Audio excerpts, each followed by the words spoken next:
The Bells Beach 50-year Storm Surfing Invitational event is going to see the best big wave chargers take on the biggest day of this winter out at Bells Beach in Victoria. Today we're here with one of our invitees, Jordie Campbell, who's an 11-time Victorian Indigenous surfing champion and currently works for Surfing Vic as the Surfing Victoria Indigenous Aquatics Officer. How are you, mate? Yeah, good, thanks, mate. Thanks for having me in today. So Jordie, tell us a little bit about your excitement to be in this year's event. Yeah, for sure. Pretty stoked to be a part of the event this year. Last year I actually surfed Bells the morning of the event and felt like it was such a special event to sort of be down there for. So to be able to surf and put a rashie on and paddle out for such a good reason of promoting mental health and getting to surf really big Bells. Hopefully it'll be good. Me, Huppo and Mia paddled out first light. Yeah. It was pretty big. I almost ended up on the button. Paddled across and sort of, if there had been one or two more waves in the set, I probably would have ended up on the button, but it was good. It was got a couple of good waves. It was on a brand new board, so sick. Always nice to surf big open walls at Bells. Pretty dangerous getting sucked over the button. Oh, definitely. It's one of the most scary parts of surfing Bells is if it's big and you end up down towards that winky end, and the button is always pretty dry and some pretty big waves will break on top of the button, so it's a really dangerous part to be in.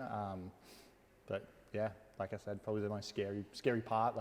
The big waves out the back, they suck and you get held down for a long time, but duck diving waves right next to the button is pretty scary. So Jordie, everyone's got their own pathway into surfing and we're going to find that out from a lot of different invitees through this web series. Tell us a little bit about how you got into surfing. Yeah, so I've surfed for as long as I can remember. Me and my family, we grew up on the beach. I grew up in a tiny little town called Sandy Point in the most southeastern tip of Victoria. There was nothing else really to do down there. I didn't really play footy, so surfing was the perfect option, and spent all my junior life and young adult life down that area. But I was lucky enough to sort of come through the pathways of Surfing Vic, did state rounds, open rounds, got involved in the Indigenous program at a young age and started off as a participant in that, and then worked my way as a mentor to now work at Surfing Victoria and run Indigenous programs for community across the state, which is pretty awesome. What sort of pathways and programs are you running? Yeah, so as part of Surfing Victoria's programs, we have an Indigenous program. It's next year and is going into its 25th year of running. Wow. So it's actually one of the longest running Indigenous programs in the country. It's also one of the biggest engagement programs in Victoria to engage Indigenous community. We see sort of up to 1,000 Indigenous community members from across the state that we take surfing and stand-up paddleboarding. So I was pretty lucky to be a part of that as a young teenager. Pretty quickly I saw the merit in the program and just loved being a part of it. So I started volunteering whenever I could to take our First Nations people surfing and get them out in the water. And then I slowly just sort of kept on working through the program and sort of just loved it. So I just wanted to be a part of it as much as I could. And then down the track got offered a job to sort of help run it. And now I've been managing the program for 8 years. One of the sort of, I suppose, pointy ends of this program is we also run the Australian Indigenous titles. We rebirthed it at Bells Beach about 10 years ago. And it's a modern day gathering of Indigenous people from around the country.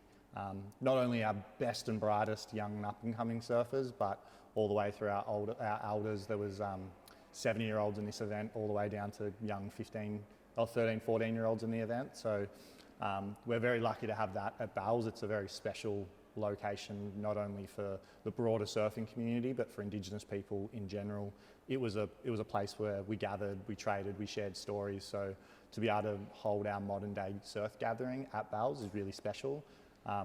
Being the highest placed Victorian in that event is actually how I got my spot in the 50-year storm. So really special event to sort of be a part of, and it's lucky to have it at Bells. So there's obviously quite a lot of excitement about this event with the best big wave chargers from around Australia coming into the event.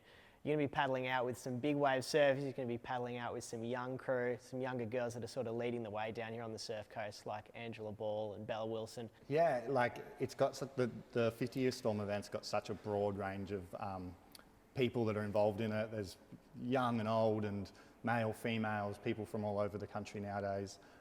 So to be able to surf in that event, in the event with all those people is going to be pretty amazing.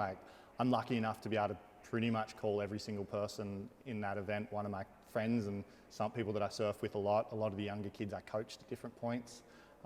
So to be able to, I suppose, just share bells with a small amount of people in hopefully some pretty pumping conditions, it's a really special thing, but it'll also be an amazing thing to be able to share it with my peers and friends like that. Over $45,000 has been donated to Headspace and 1in5, the two charities that are supporting the 50-year storm.